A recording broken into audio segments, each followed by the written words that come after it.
Okay, so let's do stoichiometry. Now, if you guys remember this from your previous chem classes, you can kind of zone me out and try solving it on your own, but I know it's been a long summer, so let's go over it together. So, on the AP test, a lot of times they give you this like preliminary information about the reaction you are going to be doing stoic with, and honestly, you can kind of ignore it. There's sometimes good information in there, but you don't need to look at it too detailed. But it tells you the decomposition of KClO3 is sometimes used to prepare O2 in a laboratory. So that's kind of the reason why we're looking at this, because there's some lab application for it. It's asking how many grams of O2, so you're basically looking for O2. This is what you want to find. Can you prepare using 4.5 grams of KClO3? Okay. All right, now I'm going to pause right there. Let me give you guys about a minute or two. See if you guys can balance the equation first. And then after that, we'll get into the stoic. So take a second to balance this equation. All right, so it's going to be 2, 2, 3 for the coefficients. Now we can actually do the stoichiometry. So the first thing we want to identify is we want to identify our starting number in the problem and also what we're looking for. So we talked about this a second ago, but our starting number is obviously 4.5 grams of KClO3, and what we're trying to find is O2. Okay, so the way that you set up stoic, pretty easy. You just write your starting number, 4.5 grams of KClO3. And what we're going to do is we're going to do dimensional analysis now in order to convert it into O2. Okay, now the first thing you want to do is you want to turn your grams of KClO3 into moles. So we're going to set up a fraction. If you guys remember from dimensional analysis, if you want to get rid of a unit of measurement, you put it on the bottom of the fraction. So we're going to put grams of KClO3 on the bottom, and we're trying to convert that into moles. So what we do is we put moles on the top. All right, now that we have a fraction with grams and moles on it, if you guys remember, molar mass is the conversion factor that we use to turn grams into moles. So for this first fraction, we're going to turn grams into moles using the molar mass. So I'll give you guys a minute. Go on your periodic tables, see if you can find the molar mass of KClO3, and then plug it into that fraction. All right, guys, you add up KClO3, 122.55. All right, now, if you guys remember, the unit of measurement for molar mass is grams per mole, right? So the 122.55 is next to grams, so that is where you're going to put the molar mass. You put it on the bottom next to grams. And then we put 1 mole on top. Okay, so if we do that, you're going to see that the grams cancel out with each other. Now we got moles, but that's not what we're looking for. We want to find grams of O2. So we got to keep converting. So we're going to set up another fraction. And what we're going to do is we're going to convert moles of KClO3 into moles of the compound we're looking for, so moles of O2. Okay. All right, now the way that we do this is we are going to use our balanced equation. So we're going to use the coefficients from our balanced equation. Okay, and this part is pretty easy. Just look for the compounds in the equation. The top you got moles. Moles of O2. If you look at O2, O2 has a 3 in front of it, so you put a 3 on the top. And if you look at KClO3, you see a 2, so you put a 2 on the bottom. And if we do that, the moles of KClO3 cancel out, and we're almost done. We have moles of O2. Okay. Last step, we're going to convert moles of O2 into grams of O2. And if you guys notice, it's grams and moles, so the conversion factor is going to come from the molar mass. God bless you. All right, so from there, you just need to find the molar mass of O2, plug it into the fraction, and then solve the equation. So I'll pause right there, give you guys about 2 minutes, see if you guys can solve out the entire equation from here. And that's going to give us our final answer. All right, so let me go over how we got the final answer. So for the molar mass of O2, there's 2 oxygens, 16 each, they're 32, right? It's 32, so 32 on the top. And then in order to solve this, we're going left to right. So 4.5 divided by 122.55 times 3 on the top divided by 2 on the bottom times 32, 1.76, around there. Okay, again, if you get an answer that's slightly different than mine, that's totally fine. We might have rounded somewhere a little differently. As long as you're in that same ballpark, you should be good. What's up? I would always recommend 2 to 3 decimals or yeah, 2 to 3 decimal places, just to be a little safe. Yeah. Okay, so we're going to do more practice with Stoic. Now this one, if you notice, the difference is that you don't have the equation, right? So sometimes there's going to be questions where they don't give you the equation and you are expected to write the equation before you balance it. I know, it's depressing. Okay, so let's take a look at this question, and this is where we need to read a little bit more carefully. So it says solid lithium hydroxide. So we're going to stop right there. If you guys look at the question, you'll notice there's no like chemical equations, right? Formulas. We got to figure it out. So lithium hydroxide, and as I know, you guys are learning your ionic compound names, right? Lithium is Li, hydroxide is Me, it's OH. Okay, now lithium's MCI, most common ion, is +1. OH hydroxide is minus, so these balance each other out. So the first compound that we're working with is just LiOH. Okay, so this is the reason why you want to be proficient in your polyatomic ions and ionic compound naming, because sometimes you'll get questions where they don't give you the formula. They give you a name, and you got to find the right formula. Okay, so lithium hydroxide is used in space vehicles to remove carbon dioxide. This one is a compound you're just expected to memorize. Carbon dioxide is CO2, exhaled by astronauts. The hydroxide reacts with the carbon dioxide, so these two are reacting. So LiOH plus CO2, they are reacting in order to form solid lithium carbonate and liquid water. Okay, so I'm going to pause there. See if you guys can figure out the rest of the balance equation. Okay, so the products are lithium carbonate and water. So see if you guys can write lithium carbonate plus water. Liquid water. H2O. Okay, guys, so lithium is Li plus, and carbonate, you're supposed to memorize, remember, is CO3 2 minus. Okay, so if you guys remembered it, great job for memorizing. If you don't, get a tattoo of it somewhere so you never forget it. But carbonate is CO3 2 minus. So in order to balance out the charges, how many lithiums do we need? 2. So the compound is going to be Li2CO3. So that's lithium carbonate. Okay, and then we got our water, which I'm sure you guys all know is H2O. Alright, so that's an example of a problem where you're expected to figure out what the equation is. And then now that we have this, we can balance it. Okay, so I'll pause right there. Let me give you guys about 4 or 5 minutes. See if you guys can go from the beginning to the end on your own. You guys have your notes to refer back to. You want to start by balancing, and then you're going to set up your dimensional analysis. Okay, it's going to be 3 fractions again, so it's kind of the same as the previous problem, but let's see if you guys can work through it. If you finish early, check with the person next to you, and then I'll go over in about 4 or 5 minutes.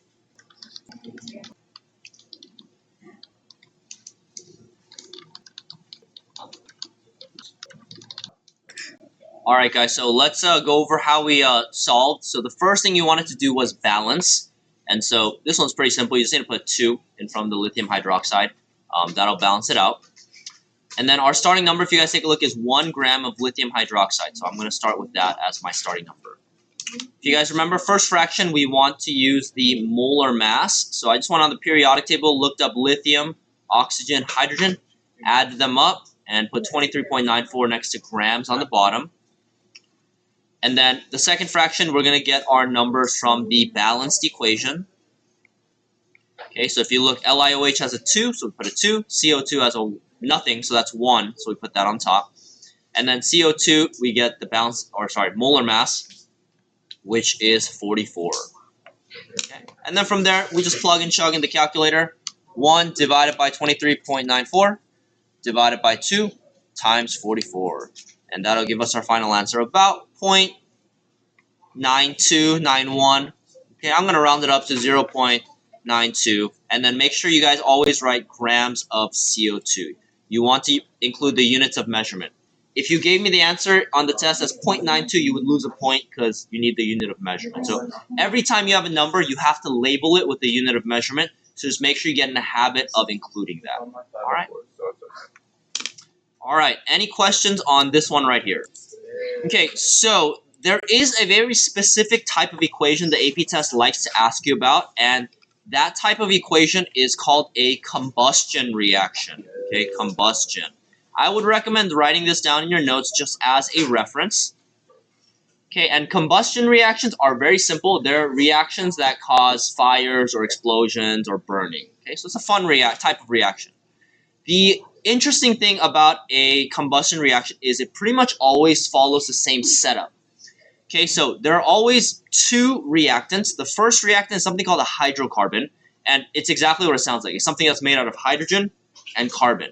So in a combustion reaction, you always have some type of hydrocarbon. So C something, some amount of carbon, some amount of hydrogen. And in a combustion reaction, it always reacts with oxygen, O2. Okay, so if you ever see that word combustion, you should automatically be able to know, hey, there's a hydrocarbon reacting with oxygen gas. Okay, and then they always form CO2 and water. So that's the format of a combustion reaction. And you are expected to just know that on the AP test, so keep that in mind. Combustion reaction is where you have a hydrocarbon reacting with oxygen. Okay. Now, the hydrocarbon could be different depending on what the problem is asking for. In this situation, it says you're looking at propane. So here, we're going to be working with C3H8.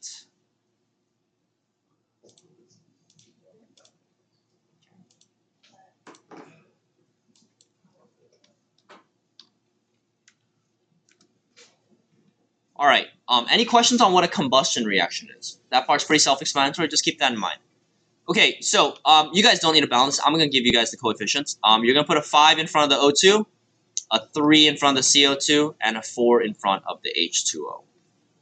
Okay, so this is a longer balancing, so I'll just kind of skip that step for you. I'm going to assume you're comfortable with the balancing. This question is really just testing, hey, do you know what a combustion reaction is? All right, same thing, stoichiometry. Let me give you guys about 4 or 5 minutes, see if you guys can solve this and get your final answer. Make sure you guys label the number with the unit of measurement, and then we'll go over it, and then we'll move on to the next topic. Okay, so if you look at the question, it's telling us our starting value is 1 gram of propane, so C3H8, and we are trying to find out how much oxygen you need to react with it. So propane, 44 grams per mole, and then 5 for the oxygen from the balance equation, 1 for the propane, and then oxygen's molar mass is 32, same as the question before, and then you solve it out, get about 3.64. Okay. Did everybody get something close to that? Yeah. Cool, great. You guys are stoic experts. Thanks. This unit should be super easy. Okay, so that's pretty much stoichiometry, and honestly, that's all the calculations, like the new calculations that we'll be learning. We're just going to be learning them now in a little different scenario. So the next topic that we're going to be talking about is something called limiting reactants or reagents. You could use either vernacular. Okay, and limiting reagents, pretty much the definition is when you are reacting two chemicals together, you're basically trying to figure out what do you run out of first. That's what this is basically asking you. What do you run out of first? Okay, that's the question that this is asking for. Okay, because when you are running a chemical reaction, a lot of times we have something called an excess. And an excess is pretty much what it sounds like. It's something that you have in excess, something that you have too much of or more than enough of. And so the other reactant, the one that you run out of first when you're reacting, that's called the limiting reagent. Okay, it's the one that runs out. Okay, and the reason why we call it the limiting reagent is because it limits the reaction. It limits how much of the product you can make.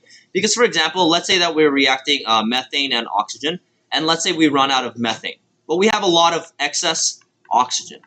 Okay, we can't make any more of these because even though we have more oxygen, we've run out of the methane, right? So if you run out of one ingredient, the reaction stops, and that's why it's called the limiting reagent. Okay. And what we are going to do is we're going to use stoichiometry in order to calculate what the limiting reagent is. So the difference that you'll notice in these limiting reagent problems is that you're going to have two starting numbers instead of the one. So if you look here, the question is asking, you have 20 grams of CH4, and you have 40 grams of O2. Okay, so when you're running this reaction, you start with 40 grams of O2 and 20 grams of CH4. And the question is basically asking, first, how many grams of water can you make? So how many grams of water can you make? And which compound runs out first? Okay, so that's what the question is asking you. How much water can you make, and which one is going to run out first? Everybody okay with the premise of the question? Okay. All right, so I'm going to balance this for you. There's a 2 here and a 2 here. Okay, and the math is actually really easy. You're basically just going to do stoichiometry 2 times, and then you're going to compare your final answers. Okay, so let's start with the first number just because it's first. So 20 grams of CH4. And what I'm going to have you guys do is I'm going to have you guys solve this out. You're going to do your stoichiometry, so your 3 fractions. And the thing that you are looking for, according to the question, is your grams of water. So you're going to be solving for grams of water. So let me give you guys about 3 minutes. See if you guys can solve for grams of water using 20 grams of CH4. And just to save time, and it seems like you guys are pretty good at stoic, I will do the other one, and then I'll show you guys how to compare the answer. So while you guys are doing the 20 grams of CH4 stoichiometry, I'm going to be doing the 40 grams of O2 stoichiometry. Okay, so take about 3-4 minutes to do that. We'll go over it, and I'll show you guys how to compare the numbers. Okay, guys, any questions on the stoichiometry? Again, the math is the same, right? Okay, so for your guys' answer, you should have gotten that 45. You guys should have got 45 grams of H2O, and then my answer is 22.5 grams of H2O. So if you guys notice, we solved for H2O for both of them, but there's 2 different numbers, right? And the reason why is because we're starting with different amounts of a different chemical. So what this math is telling us is that if you run this reaction with 20 grams of CH4, it has the potential to make 45 grams. This is how much you can make, the maximum amount. But the maximum amount you can make with your 40 grams of oxygen is 22.5 grams. And so whenever you get these 2 numbers, you're always going to pick the smaller one. So 45 is not going to be how much you make, because once you get to 22.5, what happens is you run out of O2. If you don't have O2, the CH4 has nothing to react with. And so even though it could make 45, it doesn't have the other compound in order to make the 45. So you're always going to pick the smaller value. So the answer, how many grams of water will be produced, is you're actually going to make 22.5 grams of water. And what is the limiting reagent? The one that limits the reaction is going to be O2. Okay, so the limiting reagent is going to be O2. And those are your 2 answers for this question. Okay. So that's what the AP test will ask you about. They'll ask you with this limiting reagent things, how much do you actually make? Just pick the smaller number. And then the limiting reagent is the chemical that makes the smaller number, so the O2. All right, any questions on that one? Okay, the math, again, is the same. It's nothing new. It's just, you just need to compare the numbers at the very end. Okay, let's see if you guys can try this one. This will be, actually, I don't want to do that one. Let's do this one, 318. Okay, this one's already balanced for you, so I wanted to make your life a little bit easier. If you really want to do 317, you can go do that for extra practice. But find somebody to work with, actually. That way you don't have to do both equations. Do one of the stoichiometry, and then see if you guys can figure out what the limiting reagent for this problem is. Okay, so I'll give you guys about 3-4 minutes to do that. If you want to do both, you can. But if you want to split it with somebody, find somebody to work with. Somebody do one, you can do the other, and then you can compare your answers to find the limiting. Okay, good luck, guys. Okay, so 1.39 because that's a smaller value, and then limiting reagents AgNO3. Now, if you guys notice, there's this part that's kind of grayed out. So there's types of questions where they ask you to calculate how much excess is left. They don't really have that on the AP test anymore, so I'm not going to go over it. But if you're really curious on how to solve that, I can go over that with you. But we can do that outside of class time because we haven't seen those types of questions on the AP test in a long, long time. Okay? I know. If there's one this year, I'm sorry. Okay. That's limiting reagent. Any questions in general how to do it? Again, the math is really simple. It's just stoichiometry, and you compare your answers at the end. Okay, there might be some very nasty questions where there are 3 reactants. If there are 3 reactants, you got to do stoichiometry 3 times, and then the smallest value is the answer. But it's the same method. Okay, let us move on. So we're going to go through this really easily. Theoretical, actual, and percent yield. Very easy way to think about this is basically what the name sounds like. Okay, so theoretical yield is the number that you get from the stoichiometry. So you guys see how we did all of our math, right? That answer at the very end, that is called our theoretical yield. That's because that's how much you can make in theory. Okay, that's the maximum amount of a product you can make, when you have a reaction. Okay, so that's the theoretical. It's how much you can make in theory. The actual yield, very clever name, is how much you actually make. So when you do an actual lab or an experiment, you're never going to actually make the theoretical yield. The theoretical yield is if everything goes perfectly and everything goes to completion, but in real life, it never does. You'll actually get a number less than the theoretical yield. So the actual yield is how much you make actually in real life, and it will always be smaller than the theoretical yield. And the percent yield is basically the percentage of the theoretical that you made. So I'm not going to do this problem with you because this is more stoichiometry. So let's actually use the problem we just did in order to do a theoretical, actual, and percent yield. Okay. So we actually have the theoretical yield right now. What's the theoretical yield in this problem? 1.39. 1.39. This is the theoretical yield. So let's just label that theoretical yield on our paper. Okay. Now, let's say that you guys actually did this lab. So this is you, okay? And then you have a flask, and you ran this experiment, okay? Beautiful. Okay, you guys are chemists, okay?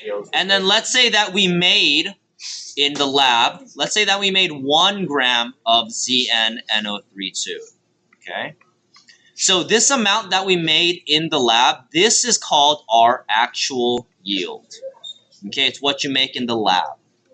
And on the exam problems, it'll tell you, hey, this much was produced in a lab, or you made this much in the lab.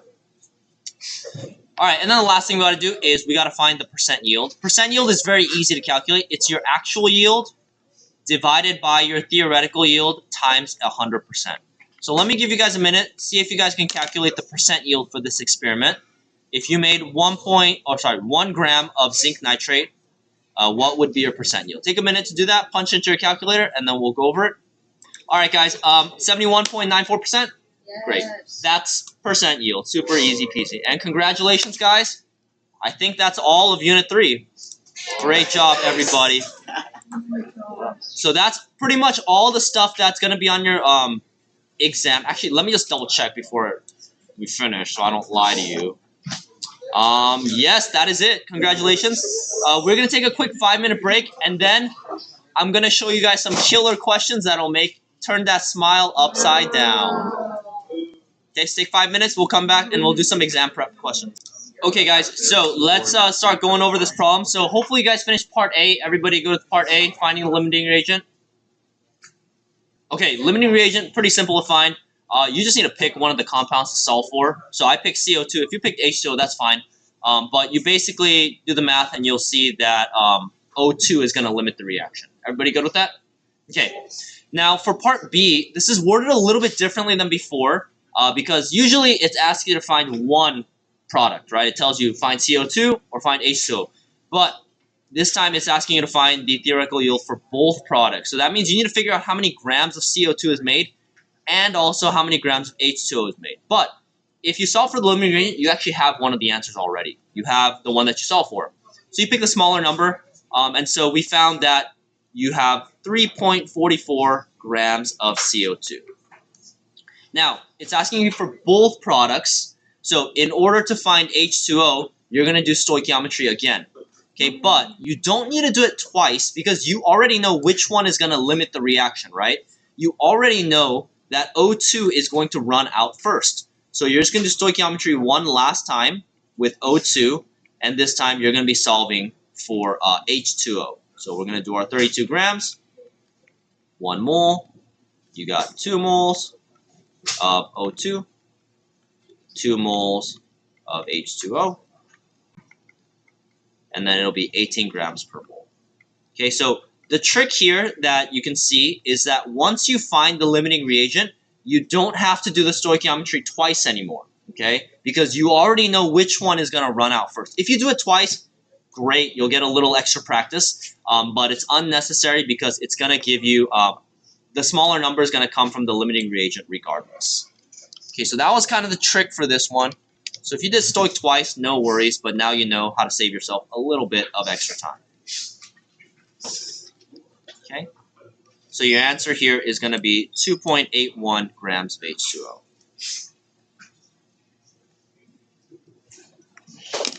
Okay, and if you did it twice, no worries, should be fine.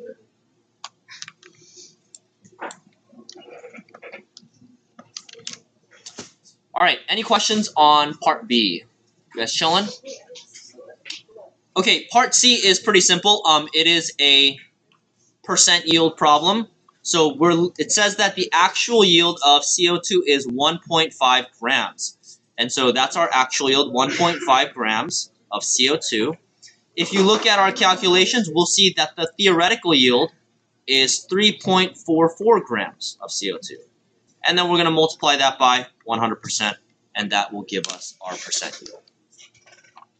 And that's it. That is pretty much what's going to be on your exam for this kind of stuff, the stoichiometry and the percent yield.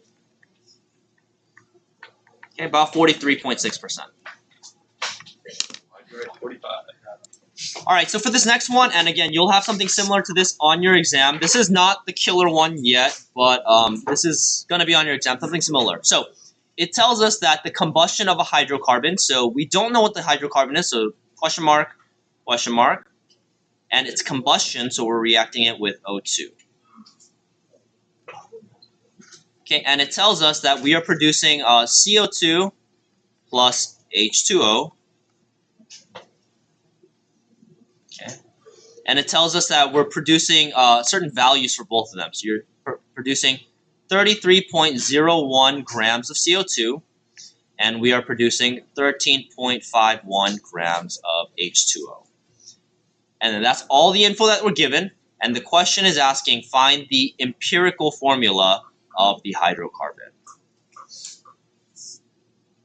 Okay. So this one is a little bit tricky if you haven't experienced a question like this. So I'm going to go over with you guys step by step. The trick here is to identify where the elements go in the reaction. Okay, so if you look, let's look at the reactant side. If you look at the reactant side, there are 3 different elements, right? There's carbon, there's hydrogen, and there's oxygen, okay? Now, we're going to look at the reaction and figure out where these elements go. So if you look at the carbon, which compound does all the carbon go into? CO2. So that's the key here. So all of the carbon, it goes to CO2. That's the trick that you need to understand here. Every single carbon atom is going to go into the CO2. None of it goes into the H2O. Okay? Let's go into the H. Where do all the H's go? Into the water, right? All of them are going to go to the H2O. And then if you look at the oxygen is the one that gets split up, right? It goes into the CO2 and the H2O.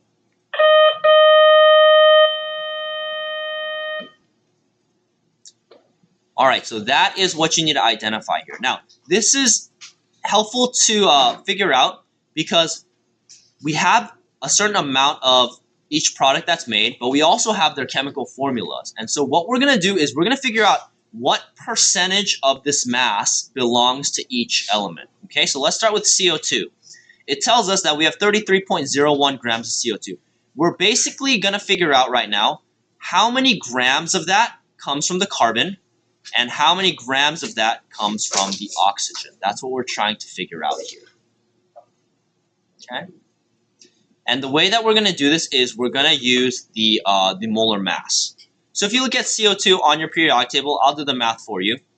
But CO2 has a total mass of 44 AMU, right? So I'm going to write 44 total.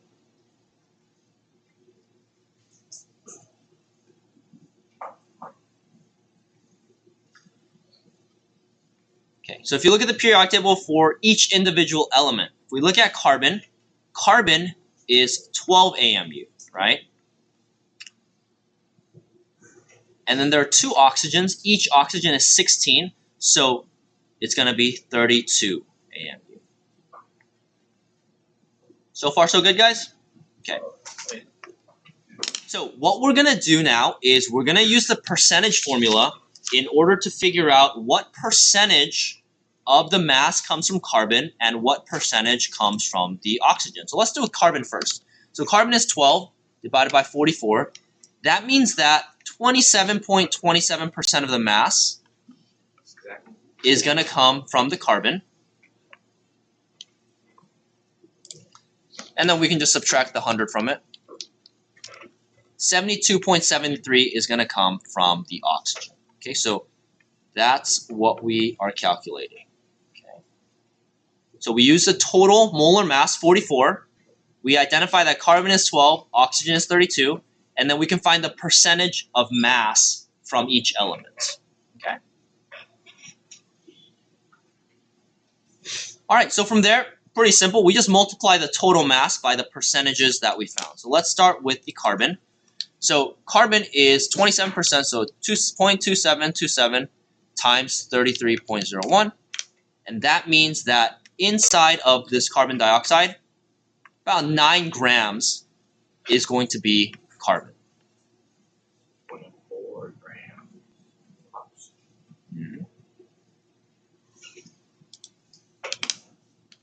Okay, and then same thing for the oxygen, 33.01 times 0.7273. We get about 24 grams of oxygen.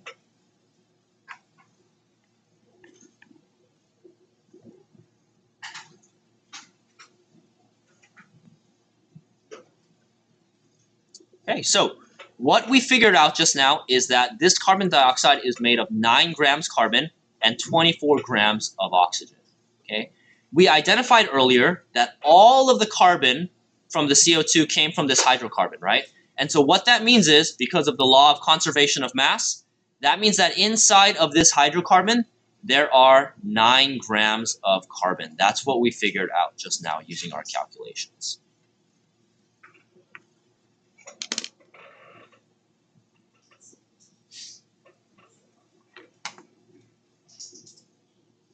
All right, everybody good with pretty much the concept we did? Okay, I'm going to give you guys about 2-3 minutes. See if you can do the same thing, but this time, you see how we have H2O, right? The hydrocarbon is made out of carbon and hydrogen. I want you to use the numbers for H2O to figure out how much hydrogen is inside of this hydrocarbon. Okay, so for H2O, we know that it's 18 AMU total, and then we can identify that 2 of those AMUs comes from the hydrogen, and if we do the 2 divided by 18, you should get about 11.11% is hydrogen. You didn't have to do the oxygen. I wrote it up here, but if you skip the oxygen, because we're only looking for hydrogen anyway, you don't have to find the oxygen. So if 11% comes from hydrogen, we can just multiply 13.51 by 11%. So 13.51 times 0.1111. That tells us that the hydrogen is 1.5 grams of the water. And so since all of the hydrogen came from the hydrocarbon, that tells us the hydrocarbon is made out of 1.5 grams of hydrogen. Okay? So, any questions on this part? Again, same thing as this. Find the AMU, find the fraction of the AMU that comes from the element you're looking for, and then kind of just reverse it back into the hydrocarbon. Okay, so with that being said, I'm going to finish up the problem with you guys right here. I'm going to draw a line. So this hydrocarbon is 9 grams carbon, and it is 1.5 grams hydrogen. We want to find the empirical formula, so what we got to do is we got to turn this into moles. So we're going to find the molar mass. It's 12 grams of carbon. And then for the hydrogen is 1 gram hydrogen. Okay, that's going to give us 1.5 moles of hydrogen. And then I believe this is 0.75 moles of carbon. Okay. And then to find the empirical formula, you divide by the smallest value. So divide by 0.75. Okay, that is going to give us an empirical formula of C1 H2. So all that work for a very simple empirical formula. All right, now, if this was a little confusing, no worries. We're going to go over a problem like this next time during the review session. I did record the lecture, though, so if this was a little confusing, go back, see if you guys can figure it out, because guarantee you're going to have a question like this on your exam. Okay?